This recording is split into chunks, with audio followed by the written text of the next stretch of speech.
Hello friends, welcome back to my YouTube channel. അപ്പോൾ അങ്ങനെ വീഡിയോയുടെ ഫസ്റ്റ് കണ്ടതുപോലെ നമ്മൾ ചെങ്ങന്നൂർ ശ്രീ മഹാദേവ ക്ഷേത്രത്തിലേക്ക് പോവുകയാണ്.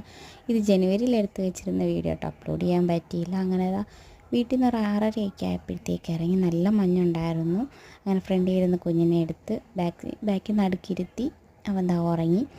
അങ്ങനെ നമ്മൾ ആഘോഷമായി ആറാടുന്നൊരു ക്ഷേത്രം, അത് കേരളത്തിൽ ചെങ്ങന്നൂർ മഹാദേവ ക്ഷേത്രത്തിലാണ് ആർത്തവത്തെ ആഘോഷമായി കൊണ്ടാടുന്നത്.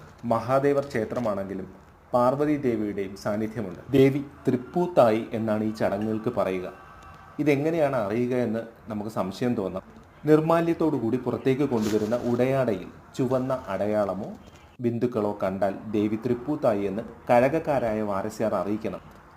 തുടർന്ന് താഴമൺ മഠത്തിലെയും വഞ്ഞിപ്പുഴ മഠത്തിലെയും അന്തർജനങ്ങൾ അത് അംഗീകരിക്കണം.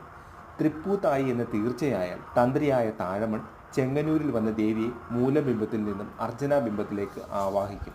4-ാം ദിവസം അർച്ചനാബിംബത്തെ പിടിയാനപ്പുറത്തിരുത്തി മിത്രപ്പുഴ കടവിൽ കൊണ്ടുവന്ന് ആറാട്ട് നടത്തും. തൃപ്പൂത്താറാട്ട് കഴിഞ്ഞ് അർച്ചനാ വിഗ്രഹം ചെങ്ങന്നൂരെ മതിലകത്തേക്ക് മാറ്റുമ്പോൾ മഹാദേവന്റെ ഉത്സവ വിഗ്രഹത്തെ എതിരേറ്റ് ശ്രീവേലിക്ക് എഴുന്നള്ളിച്ചിരിക്കണം.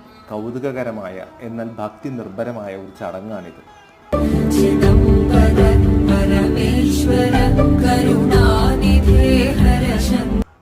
അങ്ങനെ അമ്പലത്തിലെ പ്രാർത്ഥനയൊക്കെ കഴിഞ്ഞ് വെളിയിലിറങ്ങി ഞങ്ങളൊന്ന് കൈ പിടിച്ച് നടന്നപ്പോൾ ഇവിടെ ഞങ്ങളെ സൂക്ഷിച്ച് നോക്കുന്നു ഞങ്ങളുടെ മോൻ. ഇതെന്താ എൻ്റെ കൈ പിടിക്കാത്തെന്നുള്ള രീതിയിൽ. പിന്നെ കുറച്ച് സമയം അവൻ്റെ കയ്യിലും പിടിച്ചു നടന്നു. അങ്ങനെ അവിടെ നിന്ന് ഇറങ്ങി നേരെ ഒരു കടയിൽ കയറി. അവിടെ നിന്ന് കുറച്ച് ദൂരം വന്നു കഴിഞ്ഞായിരുന്നു. സത്യം പറയല്ലോ, വായിൽ വെക്കാൻ കൊള്ളില്ലായിരുന്നു. ഒരു ചായ പറഞ്ഞു, അതും കുറച്ച് മധുരം കൂട്ടിത്തരാൻ വന്നപ്പോൾ അവരൊരു പഞ്ചസാര പാനിയാക്കി തന്നതുപോലെ ഉണ്ടായിരുന്നു. ഒരു ശകലം പോലും കൊള്ളില്ലായിരുന്നു. അപ്പോൾ അങ്ങനെ അതൊന്നും കഴിച്ചിട്ട് ഞങ്ങൾ ഇറങ്ങി. വീഡിയോ ഇഷ്ടപ്പെട്ട ലൈക്ക് ചെയ്യുക, ഷെയർ ചെയ്യുക, സപ്പോർട്ട് ചെയ്യുക. ബൈ.